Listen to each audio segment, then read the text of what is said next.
Welcome to this CfEE seminar on the relationship between school funding and outcomes, and thank you all for coming.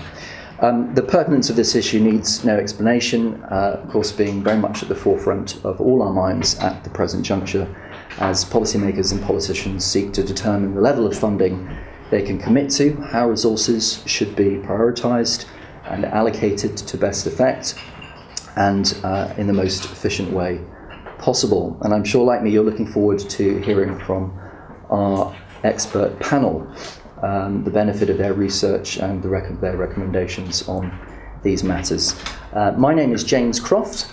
I'm the founder and principal of the Centre for Education Economics, and it gives me great pleasure to be your host this afternoon. The Centre for Education Economics, or CfEE, is an independent think tank working to improve policy and practice in education through impartial economic research. It exists essentially for the study of education reform, to research and disseminate evidence addressed to how to improve the quality and efficiency of education services, achieve optimal outcomes for young people, and maximise the benefits of education to society as a whole. CfEE monitors global research output in the economics of education, producing monthly and annual research digests to disseminate this literature, marketing reports and bridging economists we believe to be of a special relevance for policy. We also publish books and in-depth policy studies, which in turn frame our shorter reports and comment pieces on day-to-day education policy matters. And in support of this, we run a variety of stakeholder engagement projects, events like this one, to engage the public in the policy debate. As such, we're very pleased to be partnering with NFER on this and other projects in the coming year. The NFER are one of the UK's largest independent providers of research, assessment and information services for education, training and children's services.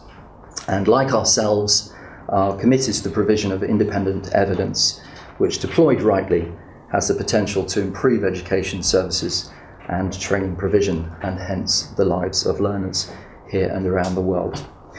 Chairing this afternoon's event is Carole Willis, Chief Executive at the NFER, where her focus is on raising the NFER's profile and impact by ensuring that their robust research and assessments actively inform education policy and practice.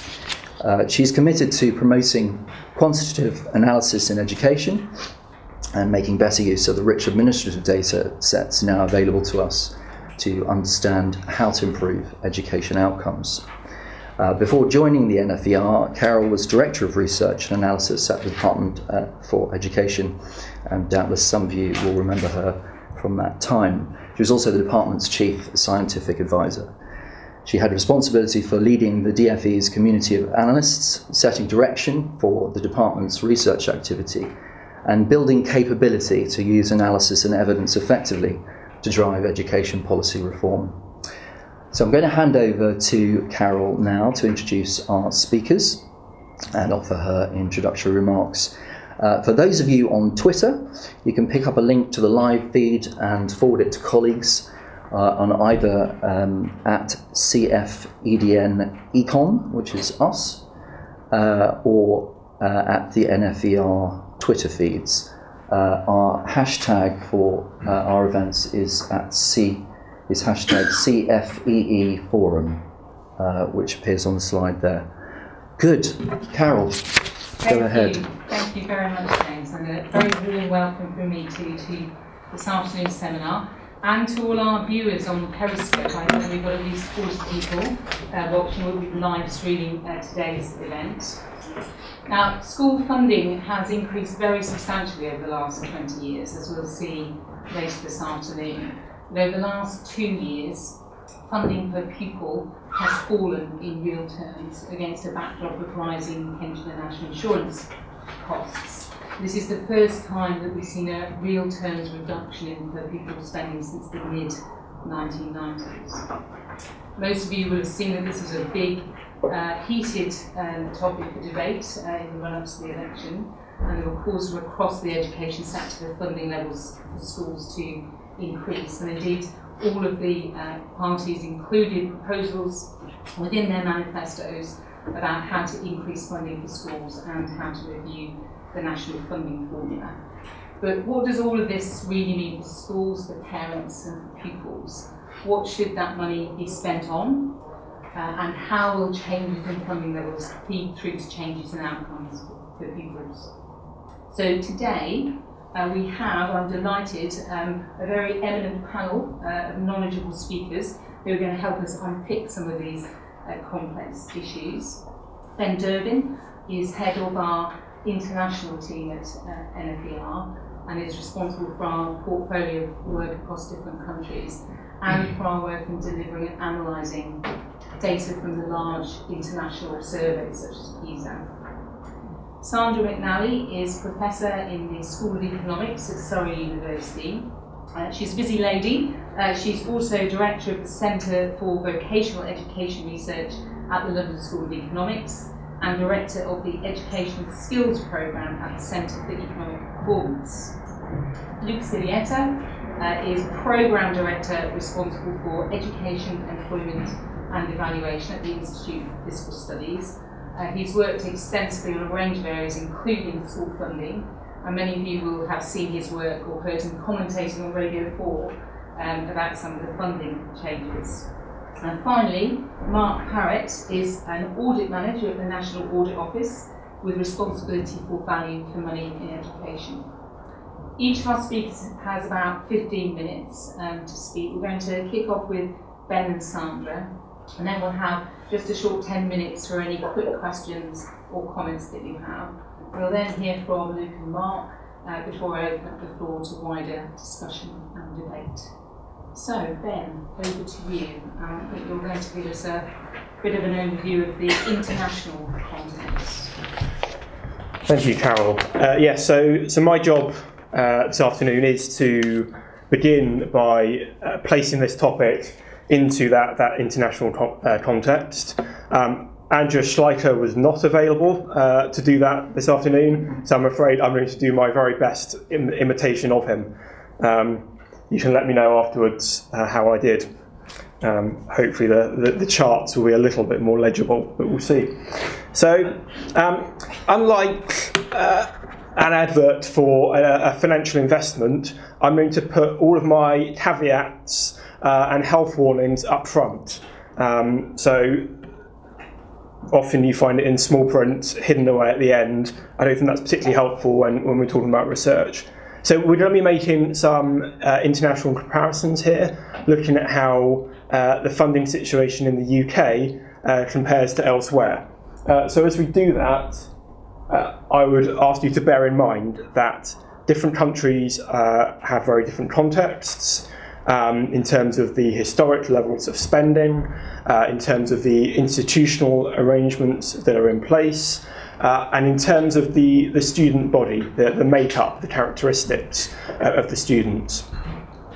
Different countries also have different sets of priorities. So whether they prioritise their funding in early years, through to primary, through to secondary or tertiary education, whether they prioritise average levels of attainment, whether they have particular emphasis on equity issues, and whether indeed equity issues are considered by gender, by region, by socioeconomic status. So any time we're looking at comparisons across countries, we have to bear that in mind, that we're not always necessarily comparing like with like. With any analysis that we undertake, we seek to control for those differences as much as possible through statistical means. But ultimately, when we're making such comparisons, we're looking to highlight similarity and difference, and we're looking to pose and refine questions that require further investigation by other means, rather than necessarily arrive at definitive answers.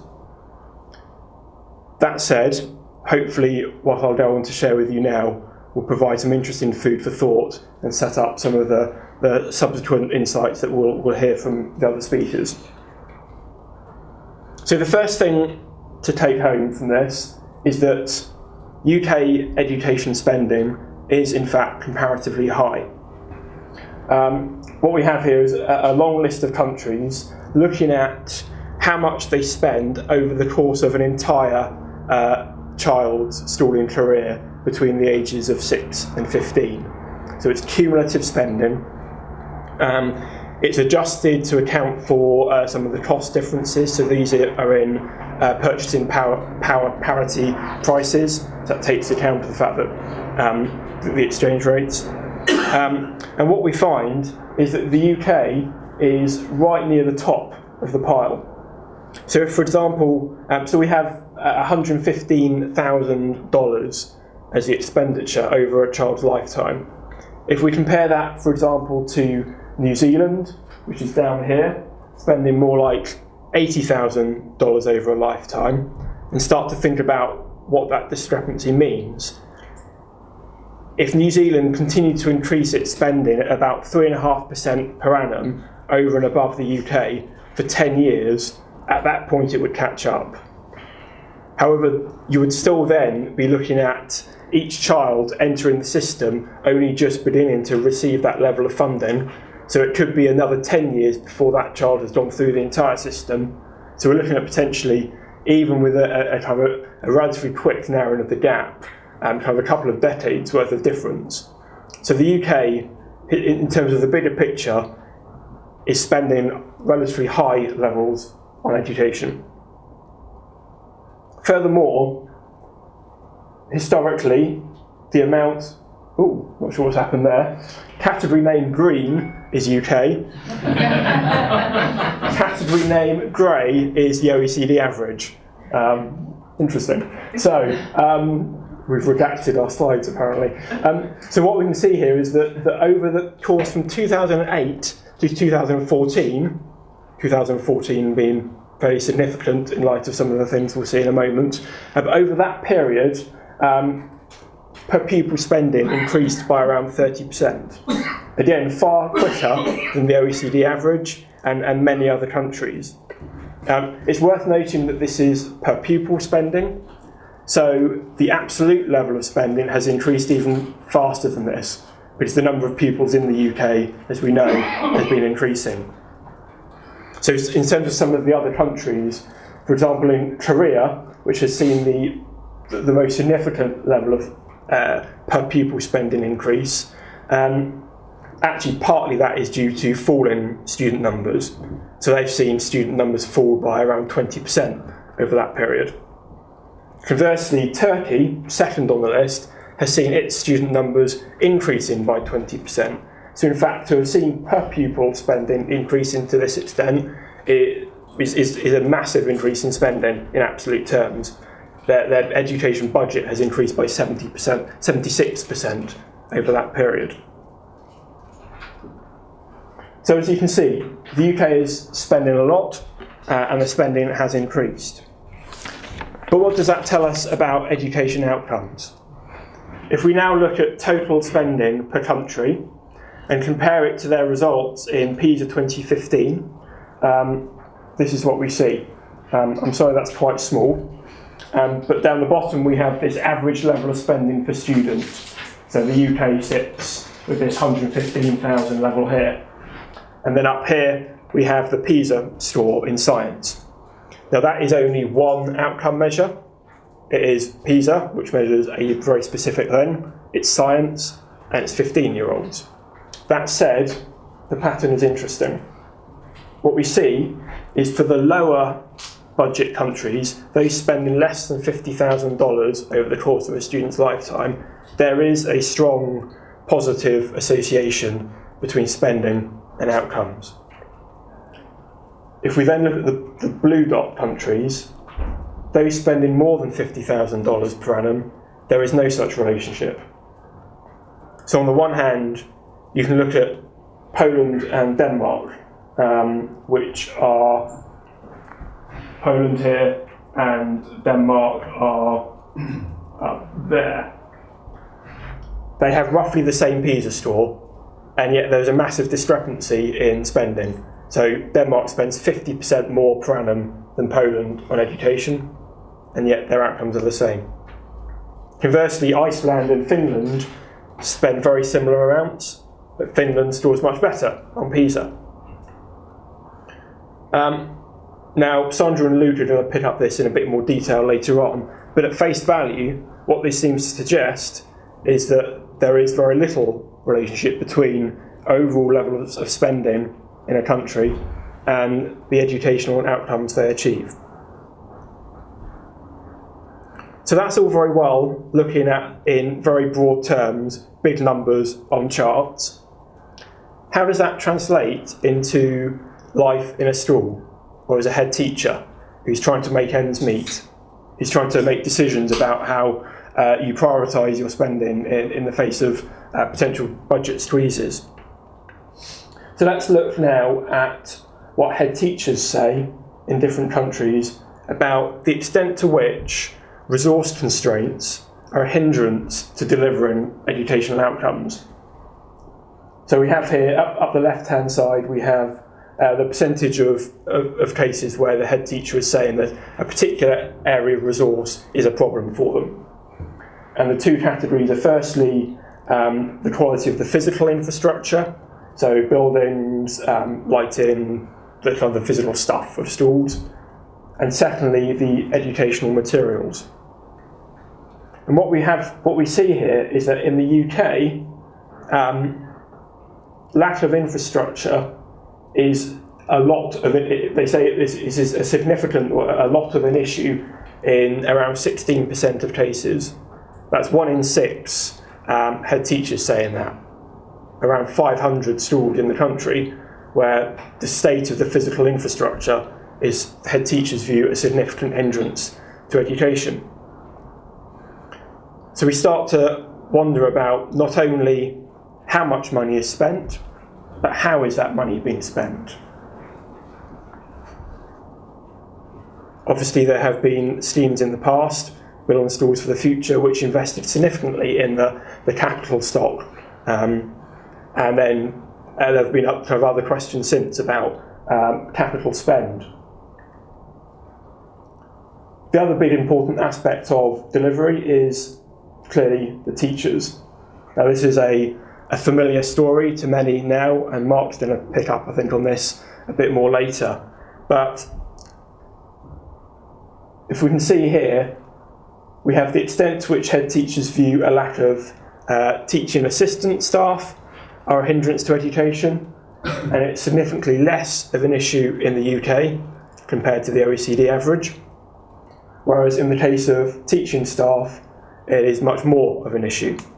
That is probably a story that doesn't surprise too many of you here.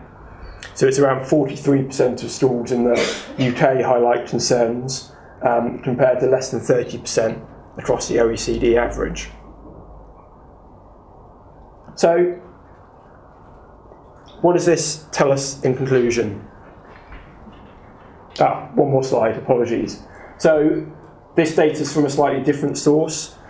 This is from TIMSS 2015 and the Trends in International Maths and Sciences study. And it's looking at the extent to which pupils in Year 9 are affected by difficulties filling maths vacancies. And England is right at the bottom of the pile for the countries where the data is available.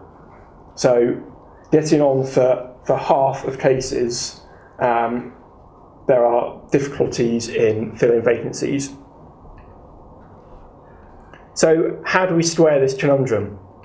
On the one hand, we have a well-funded education system, and we've experienced rising budgets over recent times. The data, the timing of where some of this kind of perception data that I've talked to you about is such that it would have come in before any cuts were being felt. So it can't be, the explanation can't be that this is already kind of the squeeze being felt.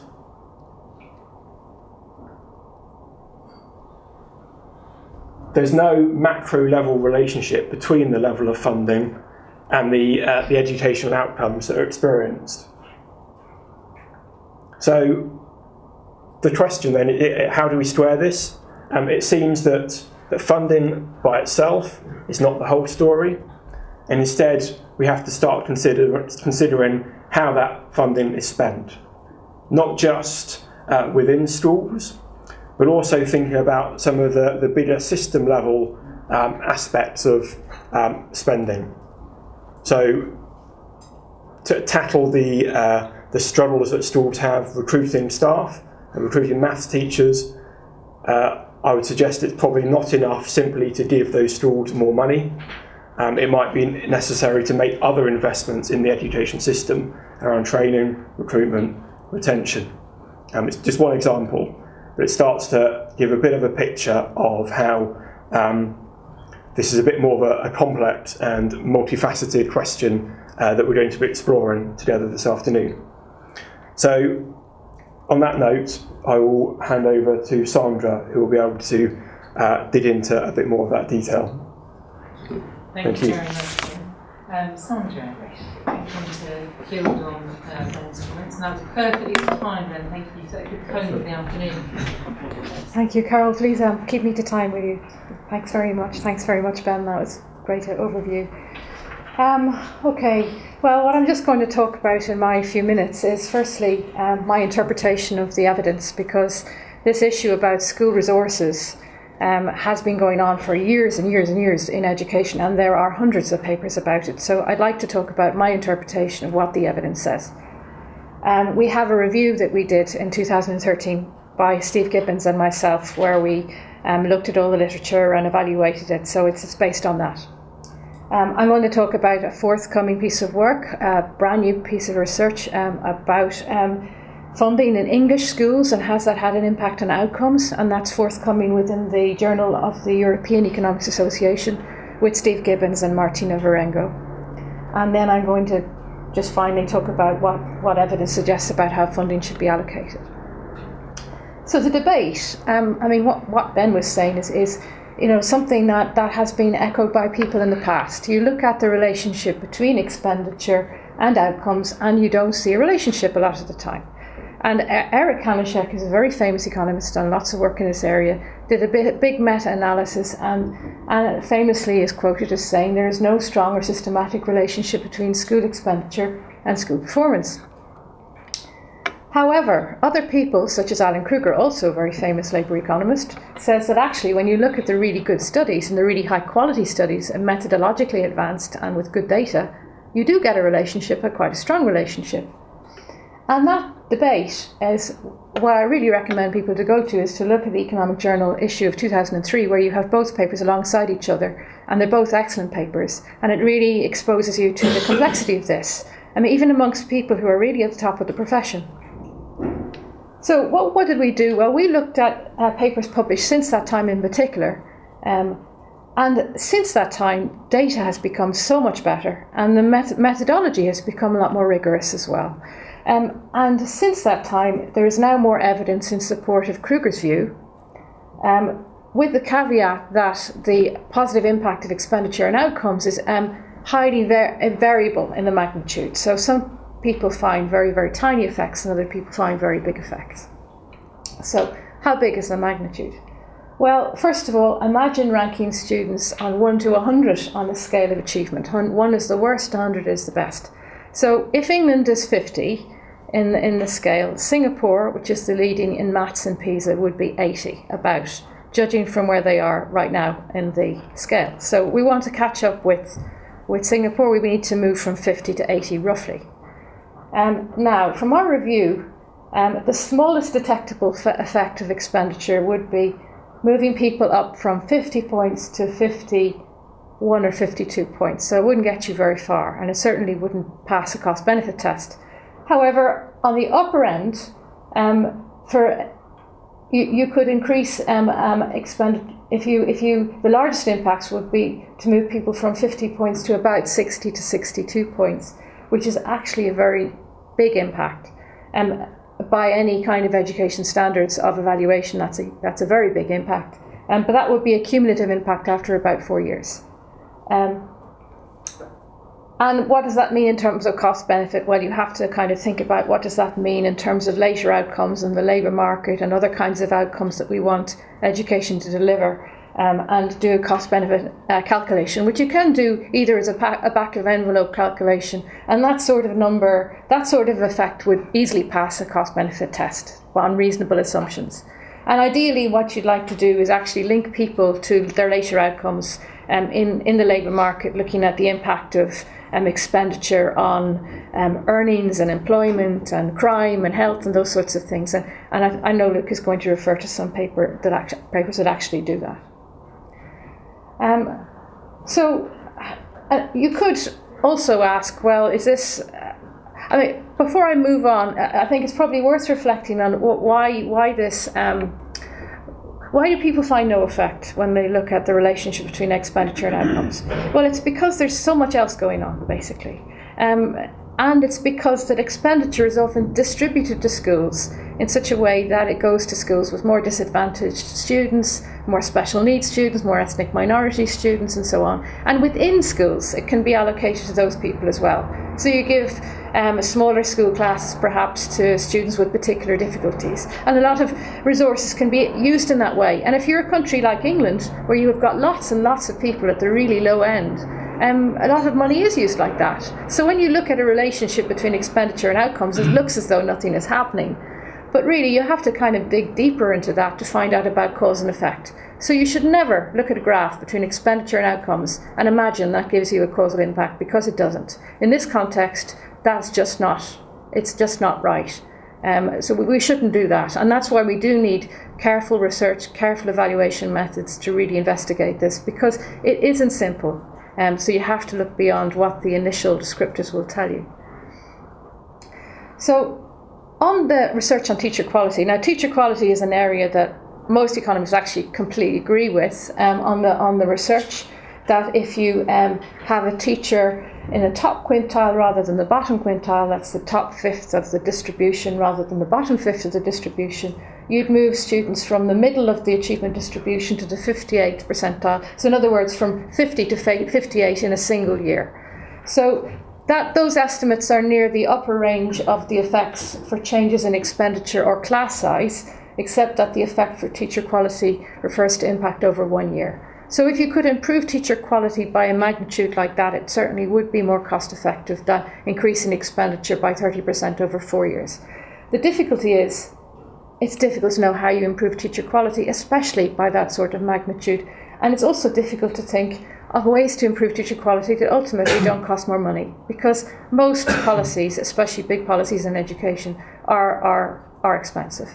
Now you can think about improving teaching quality in different ways, of pedagogical improvements and incentives that are not necessarily that costly. But the only thing is, there isn't one single thing that will fix everything overnight and really make the quality distribution of teachers like that. So although the effects to teacher quality are super high, it's just not clear how you get there that quickly, by what policies. So, I mean, it's clear that how resources are actually spent has a bearing on their effectiveness, and clearly some ways of using money are better than others, but I would argue that in order to find out which policies are good use of money, you do need careful evaluation studies. You need to do it one at a time. In other words, you don't just look at expenditure on different things and stick them in a regression and expect that to tell you anything, because it doesn't. Our paper that we're looking at, we're using data from 2003 to 2009 in England. The thing about trying to really understand the causal relationship between education, between expenditure and education, is you need something that changes expenditure that doesn't otherwise affect educational outcomes. In other words, you can think about free school meals. Free school meals, you know, you're giving money to free school meal children. That affects expenditure, but it also affects outcomes directly, because there's a relationship between free school meal children, how many of them there are, and outcomes. Now, some of those things you can control for, but the reality is you can't control for all of it. So what you're looking for is you're looking for something that will impact on expenditure, that's sort of like a kind of experiment, like sort of a shock, something that sort of unexpected, affects expenditure but doesn't otherwise impact on outcomes. And that's how economists try to find out cause and effect here in different ways. And in our particular case, we're looking at schools that are in different local authorities, but the way that the funding is distributed to local authorities comes from the national government, and the way the funding gets to schools is then up to the local authority how they distribute it to schools. But there is some sorts of funding anomalies in the way it gets funded to the local authority, meaning, and the effect of all of that is that you can be two schools right beside each other, just crossing the border of a local authority, and one school gets more than another school because of this difference. Now, when you're looking at averages, it can come out, you might not see it that obviously because expenditure is affected by lots of different things, and local authorities can try to compensate for that. But when you're just looking at the local, that's one aspect of it, and that's the aspect of it that we try to make use of. The fact that there will be some sort of difference at the border between say identical schools either side of the border, and that's what we're trying to use in our research. So if you think about it, we want to see, is there a jump attributable to that sort of quirk in the funding formula that impacts expenditure, that subsequently impacts on outcomes as well? Is there a jump there, or is there not a jump there? And that's essentially what the methodology is trying to do. So it's called geographical boundary discontinuity design, and you just match schools based on characteristics to start with, and then you then try to use this discontinuity as I've outlined. And what you find is that £1,000 increase in per pupil expenditure per year raises test scores at the end of the primary school by around 30% of a standard deviation. In other words, moving people from about 50 to about 62 within 4 years. And that's, as I said before, a very big effect, definitely cost effective. Now, this is the thing about this causality is that it does establish cause and effect. However, it's also about the affects the schools that you're looking at. So we're looking at schools close to the boundary. There are schools in urban areas with a disproportionate percentage of students in free school meals. So in other words, I can't extrapolate it beyond that context. That's the kind of downside of this. I can't say the same would be true in Cornwall or other. It might well be true, but I don't know, because I'm not estimating it for there. I'm just estimating it in this particular context. But I can be fairly confident, based on all the work that we've done and the robustness checks that we've done and the referees that we've satisfied, that we're quite close outside a sort of actual experiment to saying it is cause and effect. So I would say that it has been useful to raise funding in expenditure in England over time. It has had real impacts on children, but there's a lot of other things going on as well that might confound that when it comes to PISA scores and things like that. I mean, we know that people are affected by their families and by their neighbourhoods more than they're impacted by schools, and more than they're impacted by expenditure within schools. So we shouldn't be surprised that more money doesn't automatically mean more outcomes overall, or higher outcomes overall. So we do have a question about in well-identified studies, in really good studies, the magnitude can vary quite a lot. So why is that? How come some studies find small effects and others find big effects like we do? And this is a research question, and that would be interesting to explore more. But one of our kind of hypothesis is that if in studies that use sort of year-to-year variation in school performance, in school expenditure and pupil performance, maybe parents and schools adjust to small incremental changes in expenditure. But when you're looking at things that are systematic differences between different areas in the way that we were doing in our study, systematic differences, cross-sectional differences between some schools and other schools that systematically get different levels of funding based on the variation that we're interested in, then you can actually get quite big effects. And the same seems to be true for other studies that use different kinds of identification strategy, sorry to use the jargon, but basically trying to use this sort of experimental approach to looking at relationship between expenditure and outcomes. You also sometimes can get very big effects from using that particular approach. And the two can be compatible if you think about it in this way. And what that says to me, if it's true, is that we shouldn't necessarily think about incremental changes year to year being reflective of the kinds of effect on outcomes you would see if you reduced expenditure by systematically every year, then you might actually see it's quite damaging, you know, and because people can't make adjustments.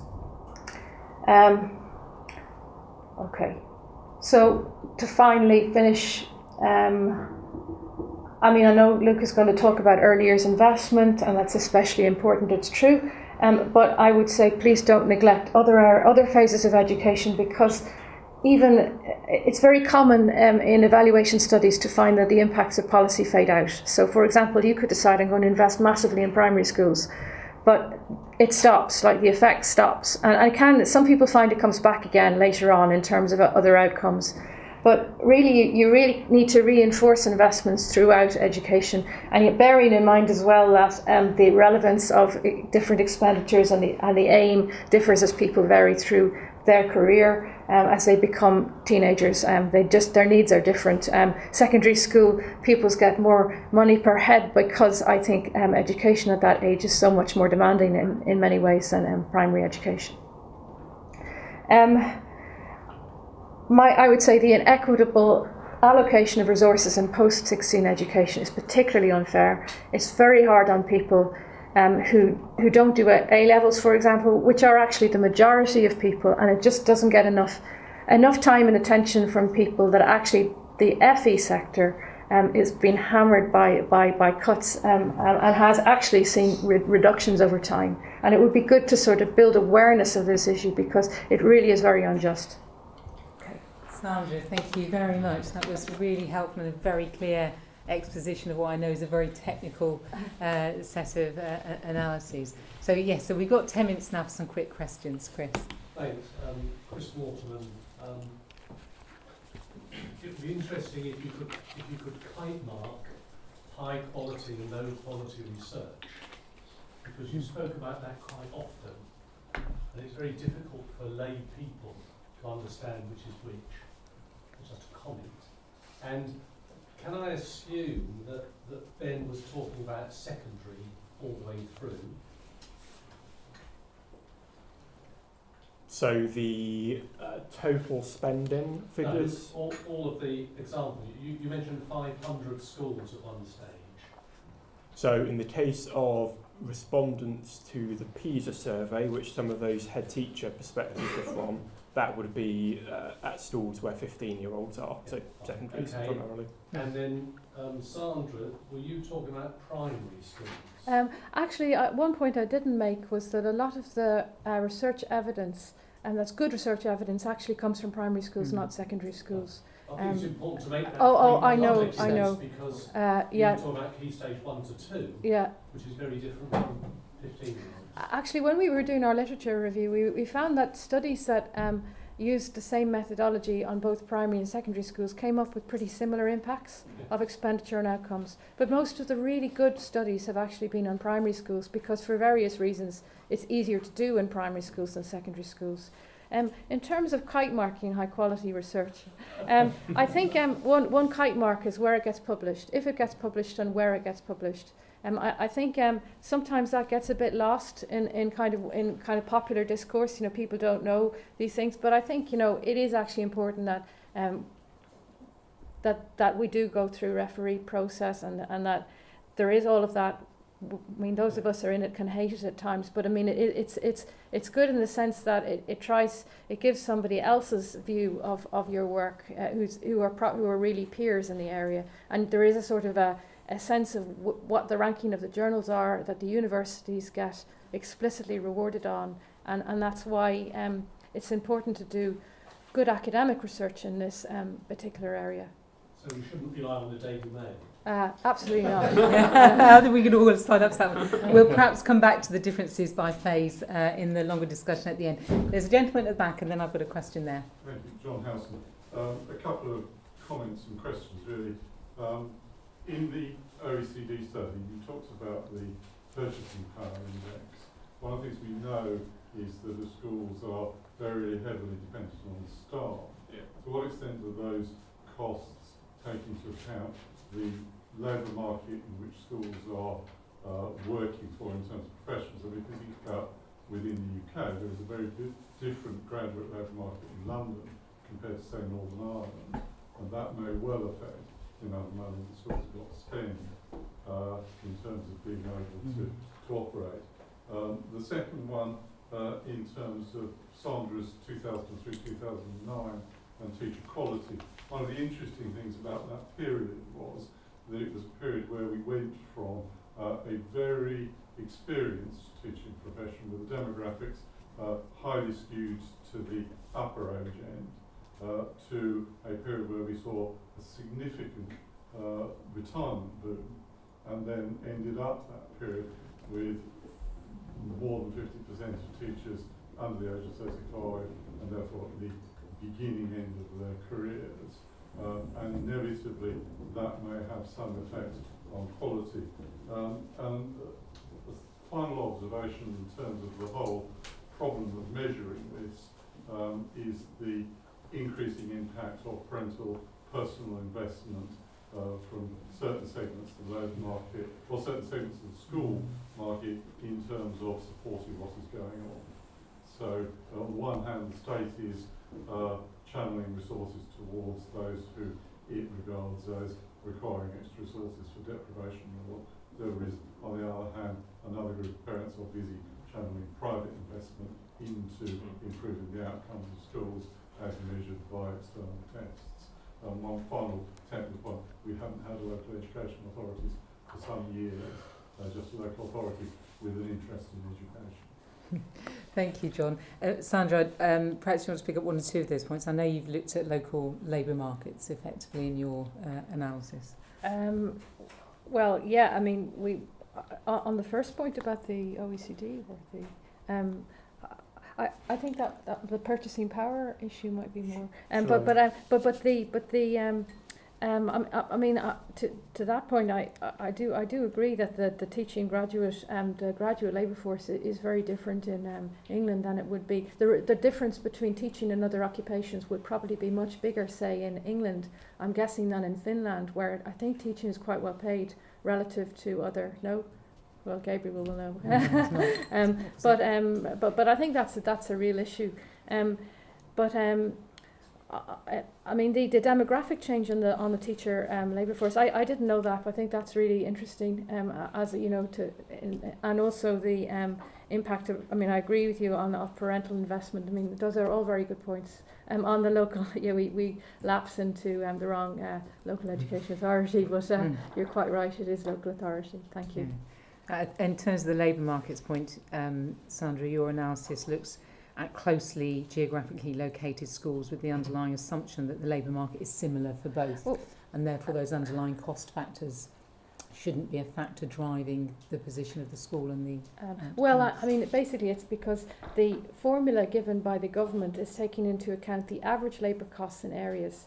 And then the local authority has their own formula for giving the money to the school. So you could end up basically drawing teachers from pretty much the same labour market, but in different local authorities, and end up with different levels of funding simply because of the way that the formula has kind of worked. So that's from our analytical point of view, that's actually quite useful for our approach. Of course, it shouldn't be that way, but it is useful for what we're trying to do. Thank you. Yes. Just first of all, just a bit of information on the kite marking research. Just actually, I'm currently working with an American startup company that just distills the information on the top research papers from the top 260 journals in the world, which is quite interesting. If anyone wants to know about it, ask me afterwards. Sorry, could you actually, if anybody wants to make a comment or ask a question, perhaps they could just say who they are and where they're from. I'm Joe Nutt, so I write for the TS, but I'm also a consultant. The other thing is this one. The most common complaint you'll get from the profession in the state sector when it comes to expenditure, and you'll hear it all the time, is if I only had what Eton spends on every child, I could do that too. Are you aware of any research at all, because I'm not, that attempts to compare those two sectors?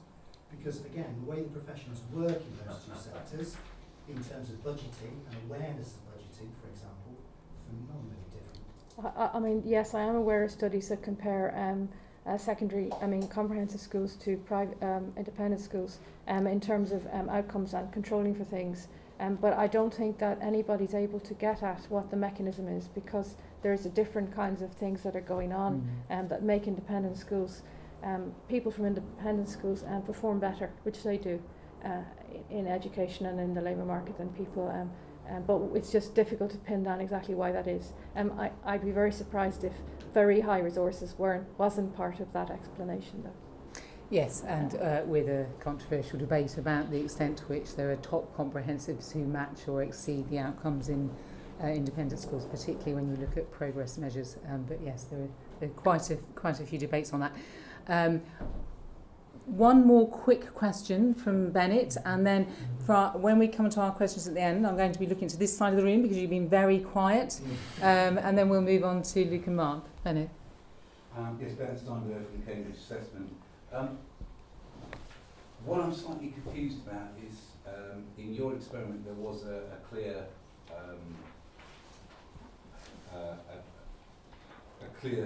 idea that a 30% increase can take you from 50 to 62. But as Ben pointed out in his statistics, that over the previous 10 years or thereabouts, we've had this massive increase across the entire system, and we haven't seen that kind of impact across the whole system. So we're looking at the future and saying, if you spend this money, you get this. But then when we look at the past, we have spent that money and have not got it. So I'm slightly confused. That's because you want to see other things equal, and other things are not equal. Other things are changing. Right. And the way the money is spent is sometimes spent to people who are not the average student, for example. So it means that you don't get changes year on year in the average.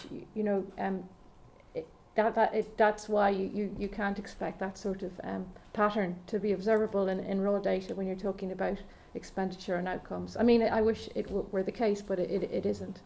So very quick to Ben. When you say per pupil funding in your stand, is that current and capital combined, or is that just current expenditure? So it is all spending on educational institutions. So that will be both revenue and capital. Ben, is there anything you wanted to add to the point about those differences that we see between the simple international lack of relationship versus the more detailed school level relationship? So I suppose the only thing to add to what Sandra said is to reiterate the point that money of itself is of no educational value. It is how it is spent that seems to make the difference, and that applies both at the individual, at three levels. At the system level, so there's an awful lot of aspects of how government spends money on education that are highly relevant to education outcomes. At the school level, and then also in terms of how it's distributed between different things which affect different students within schools. Thank you. Good. Right, we'll have time for more questions later, but we'll move on to Luke. Luke's going to give us a little bit of an overview of some of the funding levels, changes and distribution across different places. Thank you very much. So hopefully this is the magic moment when my slides just appear. Hey presto.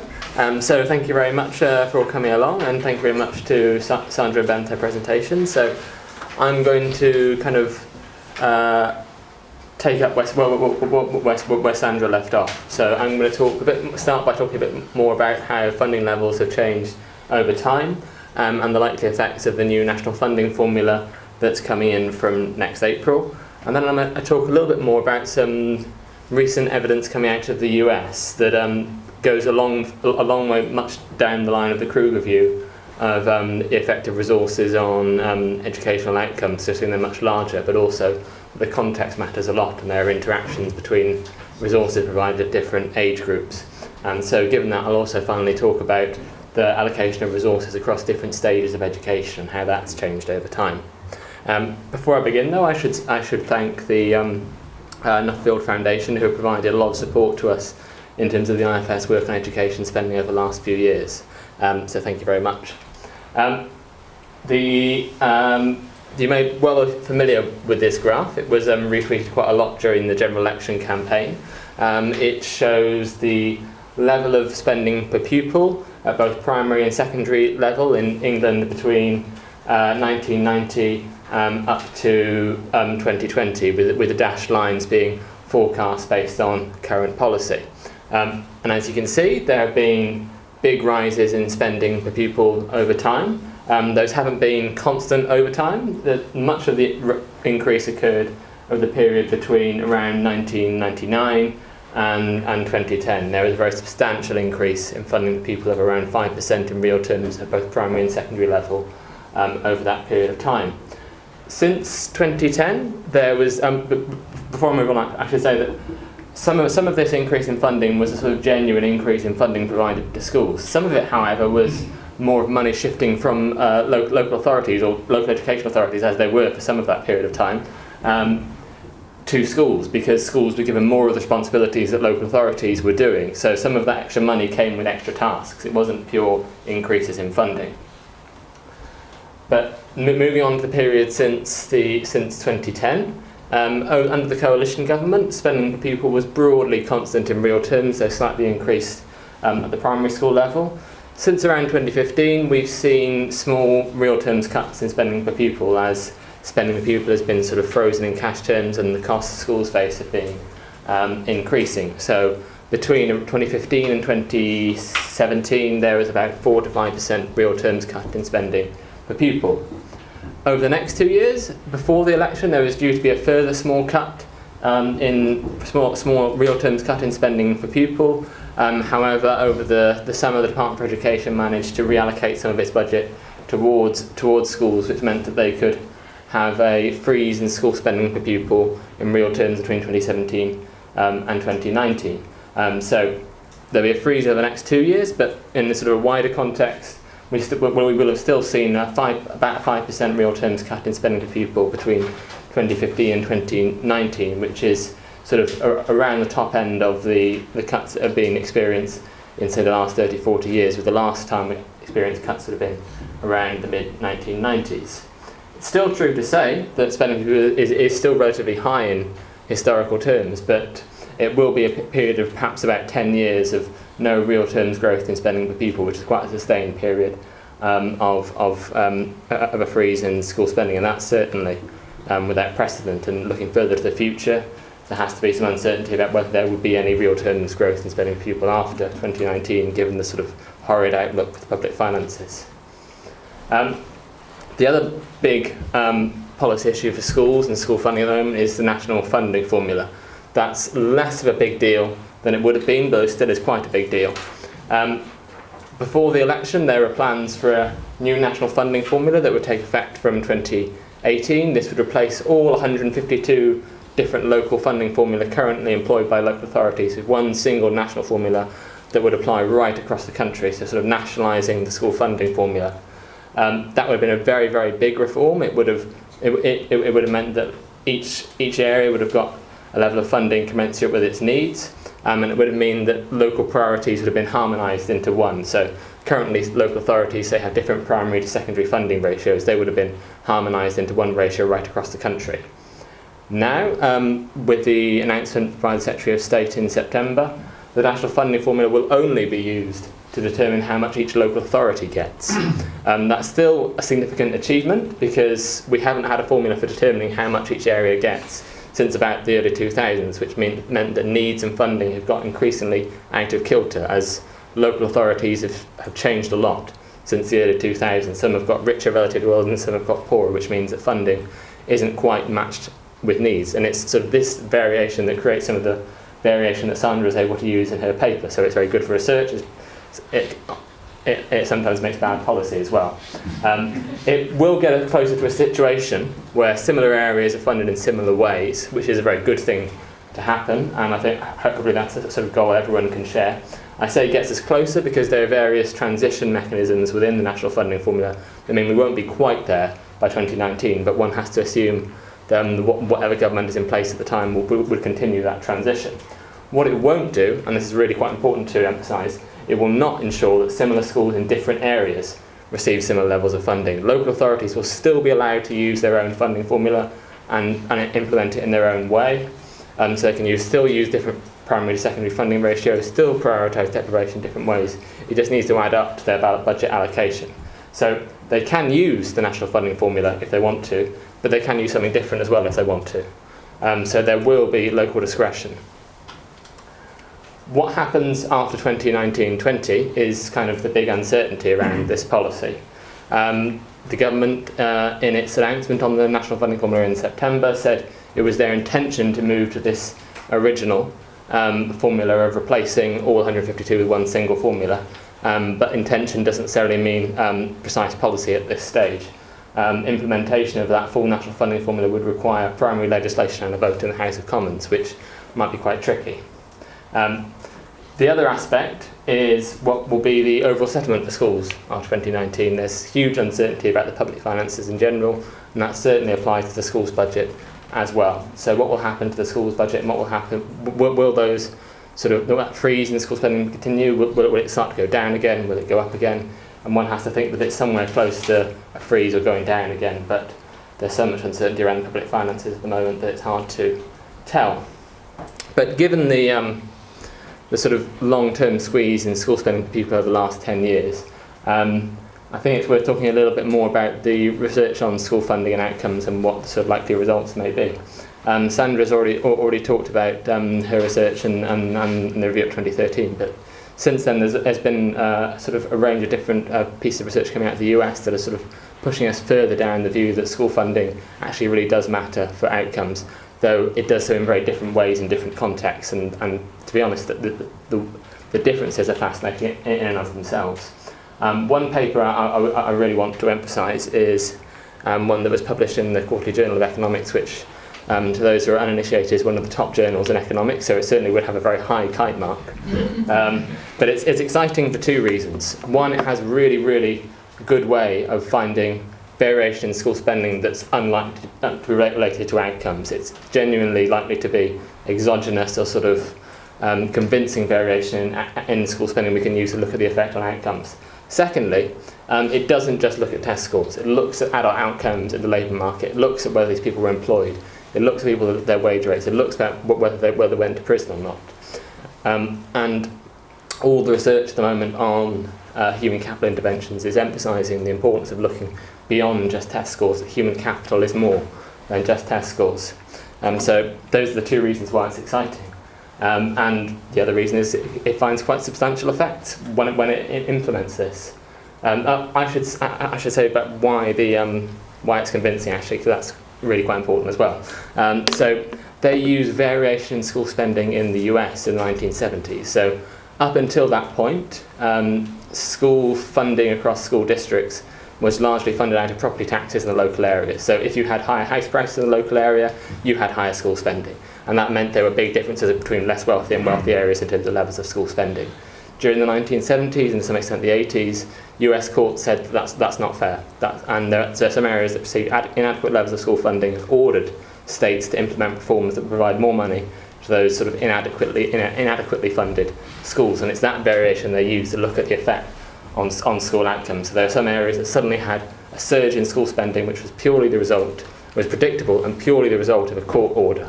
It wasn't anything endogenous about the politics of the state, it was just, this is going to happen. And when they look at the long-term effects, they find some really quite substantial effects. They find a 10% increase in spending per pupil increases adult wages by about 10%. That's for children from poorer families. The effect for children from more well-off families is actually quite a lot smaller. So one of the really key features about recent research is that effects are larger than previously thought, but they're particularly large for pupils from disadvantaged backgrounds. And it kind of fits with Sandra's research in terms of the pattern. The precise magnitudes will be different, it's a different context, it's a different study, but the pattern is there.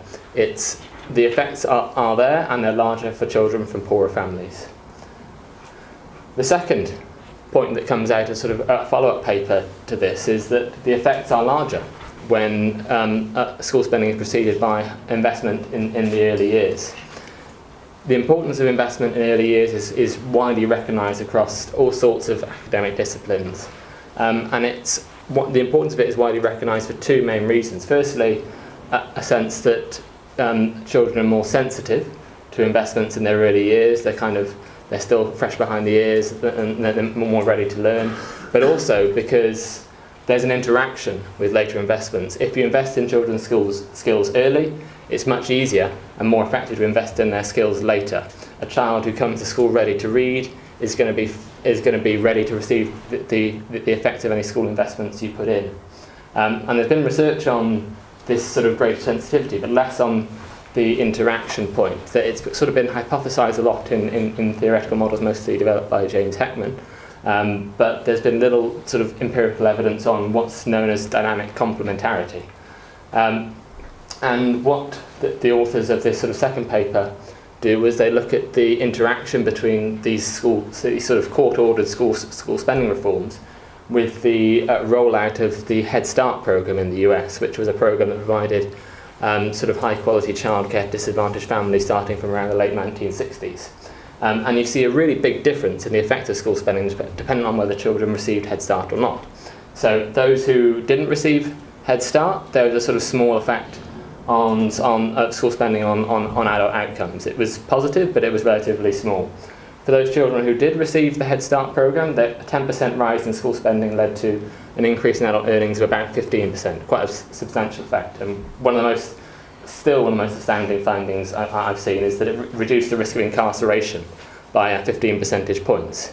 Thankfully, we live in a country where we don't lock as many people up, so that's probably less likely to translate over, but it just shows the role that good investment in both the early years and school spending can have on adult outcomes. It can lead children away from a sort of non-academic dangerous track towards a more academic and sort of more greater for their life chances. The third aspect I want to emphasise is that effects are larger when resources are used. Effects are larger when resources are informed by evidence.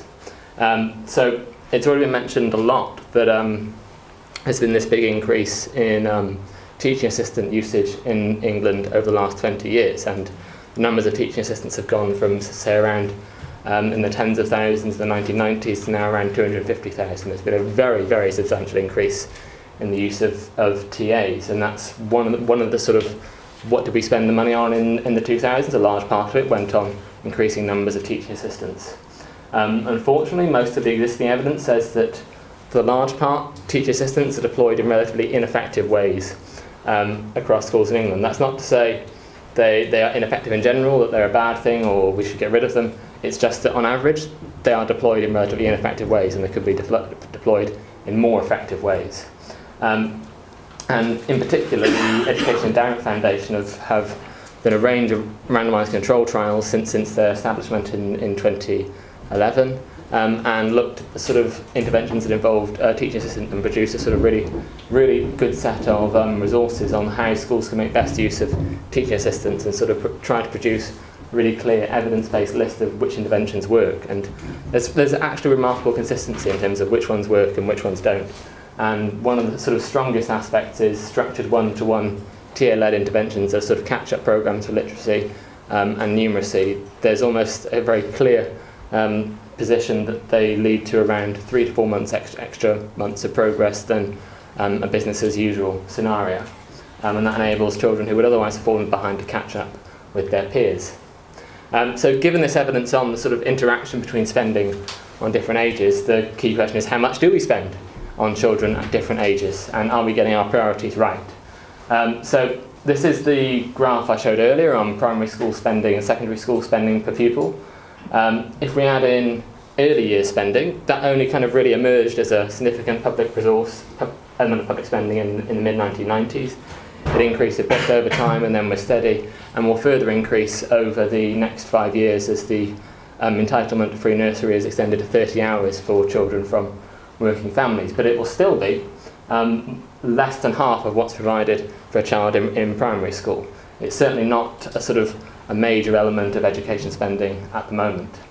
If we then look at further education spending per pupil, a point Sandra made, it's always been the relative loser in spending changes over time. When there are cuts to be had, FE gets the biggest cuts. When there's spending increases, FE gets the lowest spending increase. And it means that over the last 30 years, there's been actually no net real terms change in the level of spending on further education on the basis of current policy, it will be the same in 2020 as it was in 1990. And I don't really know of any other area of major element of public spending,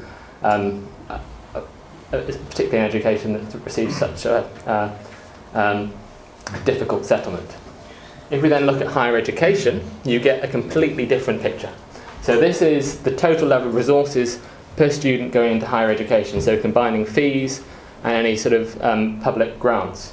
That's gone up over time. It's gone up in very periodic points when fees were increased, but it's now around just over £9,000 per student, which is significantly more than all the other areas of public spending, and it's been a sort of very big winner in terms of public resources devoted to education. The dashed line here is the sort of expected public contribution to those resources over the long run. So that incorporates both sort of upfront teaching grants, but also the expected long-term cost of providing student loans for those fees. So the amount of those fees we don't expect to be repaid. Now that sort of public contribution has gone down slightly. It's sort of developed in a very weird way. It's gone up and down and is now relatively low, as a result of the Prime Minister's announcement on, was it Sunday, in the last week. There's now an extra £2 billion going towards the public costs of higher education, which will push that line up again. And it's worth saying that £2 billion is getting close to the total level of the early years budget. So it's a very big change in higher education funding.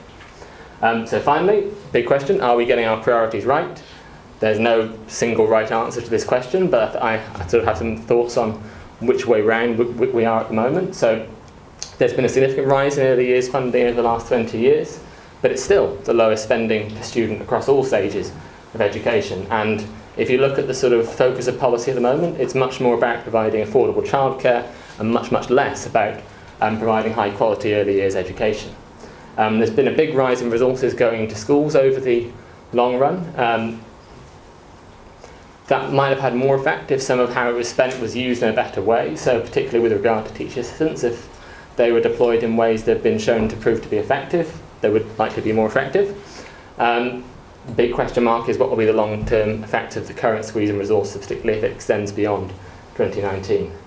There's been a long-run decline in resources going to further education. I think it's worth stating in every aspect of education spending. It's really surprising that it is always the big loser from education spending changes. In terms of higher education, there have been periodic but very, very significant rises in the resources going to higher education, and recent proposals would shift more of the cost of these back from the graduate to the public purse, which kind of goes back on the sort of direction of changes that have been happening over time, though a lot of these have been sort of rather incoherent in terms of the pattern of changes over time. So thanks very much. Thank you very much, Luke. You've raised a lot of important issues there. I'm particularly struck by the point about how resources are used and the effectiveness with which they're deployed and the extent to which that can increase pupil attainment, quite apart from what is happening with the actual level of resources. But finally, Mark, we're going to come to you and you're going to give us an auditor's view and bring your background to work. Thank you.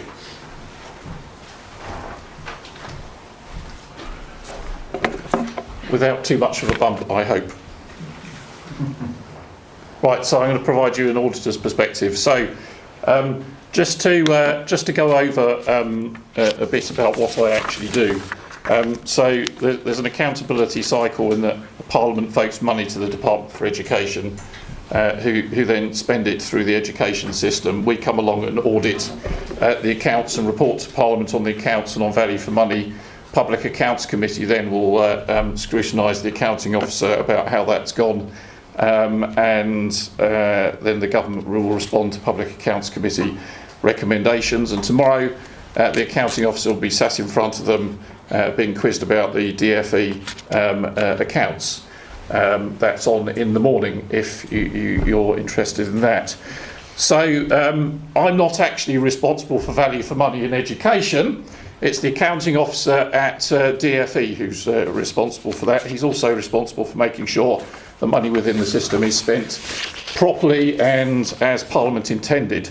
So what I'm looking at is whether value for money has been achieved and whether we can tell, and whether the department can tell whether value for money has been achieved. So We're looking at what were the intended outcomes, what did government intend to happen through its policies, and then how has it been spent to achieve that objectives. What I don't do is question the policy itself, so that's the job of our elected representatives.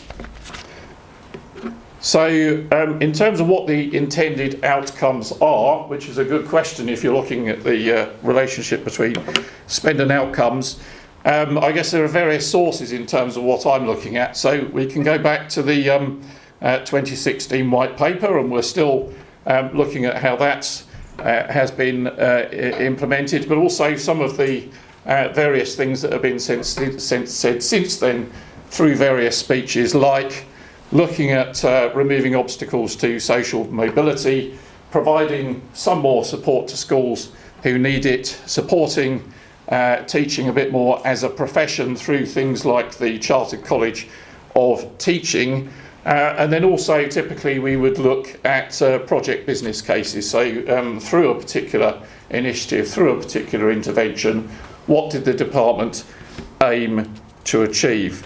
And I guess some of the themes from our report, and I'll draw on work we've done on financial sustainability in schools and also on school workforce. And I guess one of the themes is the reliance, or too much reliance, that's been placed on sort of national totals, national data and averages across the system. And that actually more attention needs to be given to what is actually happening locally on the ground and what the actual experience of schools is. And I'll show you a couple of examples, because this also has issues in terms of both the policy intent, educational excellence everywhere, but also things like equity across the system. So starting with one example of training new teachers.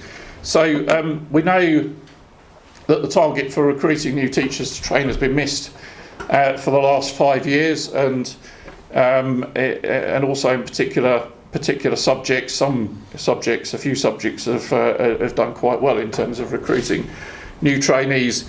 But then we also looked at, so across the country, of course the evidence is that teachers aren't, and those who are training to become teachers aren't necessarily mobile. So where can they train?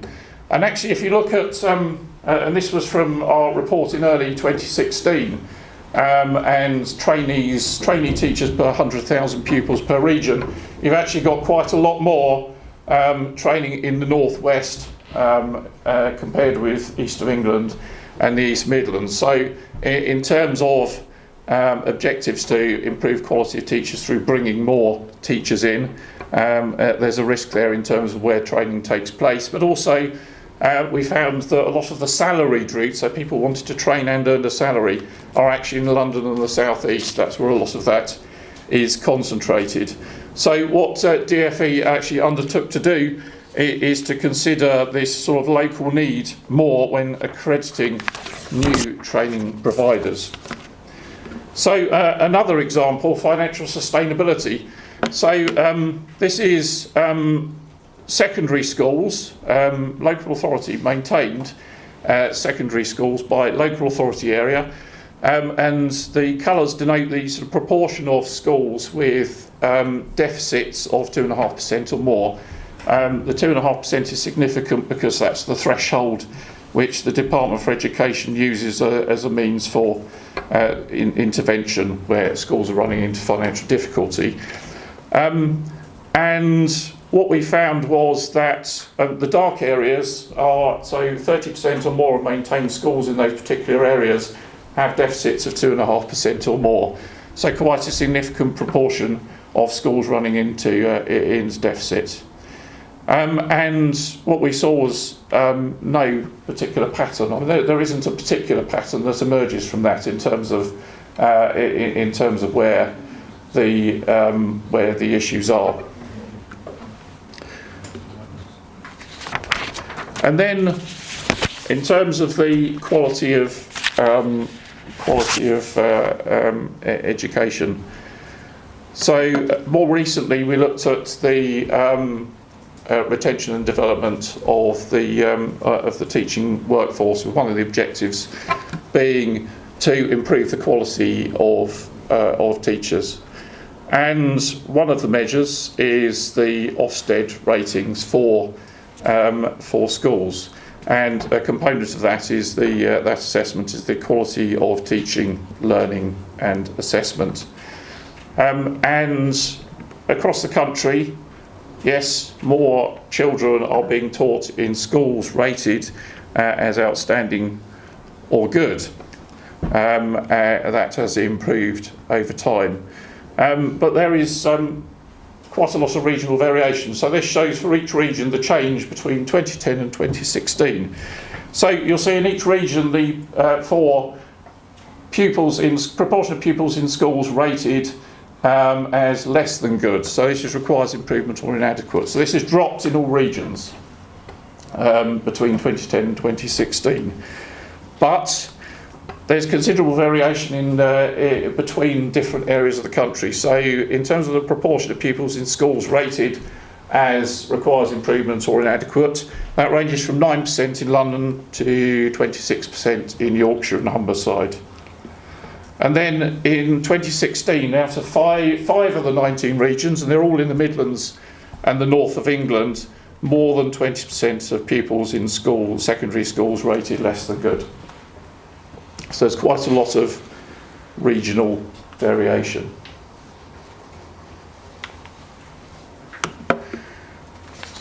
We also look at the trade-offs that departments have made or ought to be making between different areas of expenditure and the evaluations that it has conducted on the money that's been spent, or that it ought to conduct. So bursaries, which crops up regularly, these are the bursaries paid to trainee teachers, depend on which subject they're specialising in and what the class of their degree is.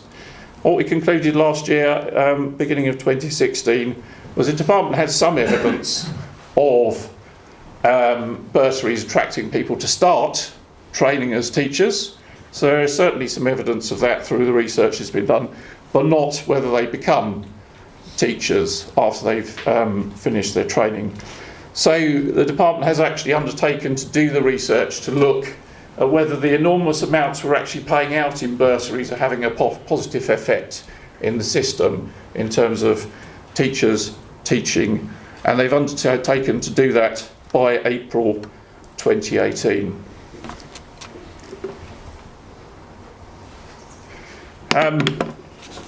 Another interesting area in terms of balance of investment that we in Public Accounts Committee have been encouraging the department to look at is the balance of investment between how much you actually spend recruiting and training new teachers, which is in the hundreds of millions, and the amount you spend retaining teachers and improving the quality of teachers that you've got, which is in the tens of millions.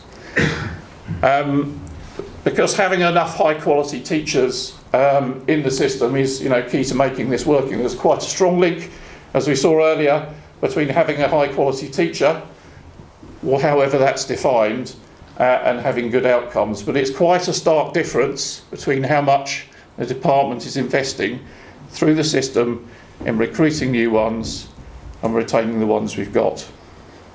Even when you add in new programmes like the Teaching and Leadership Innovation Fund.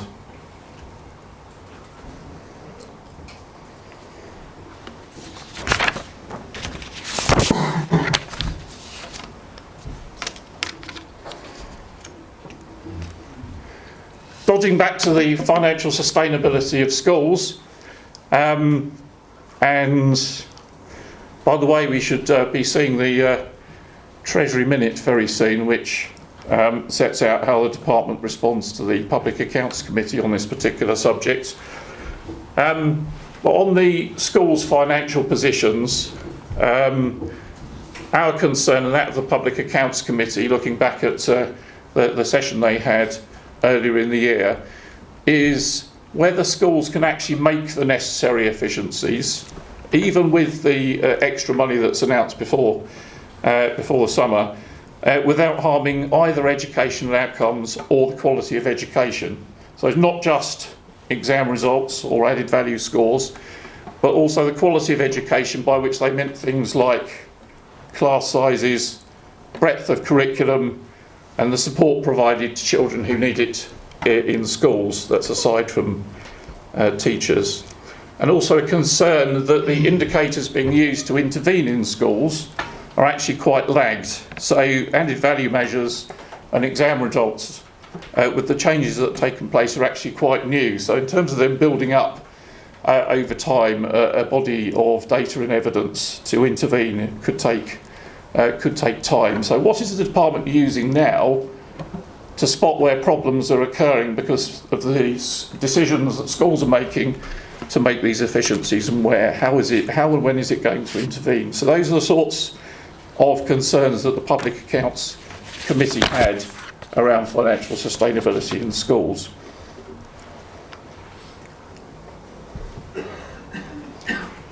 And then in terms of the teacher workforce, and our most recent report that hasn't been to Public Accounts Committee yet, but will be very soon.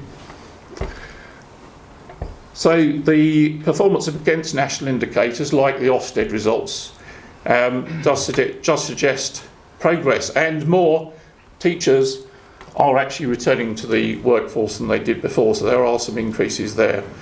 But schools, and we did a survey of schools, and we'll release the data from that, so you can see that very soon in detail.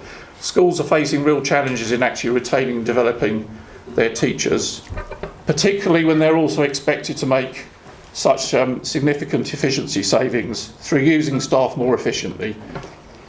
And the department still needs to work on its data to examine the sort of local effect and to draw on the experiences that schools are actually happening. But they've undertaken to do that.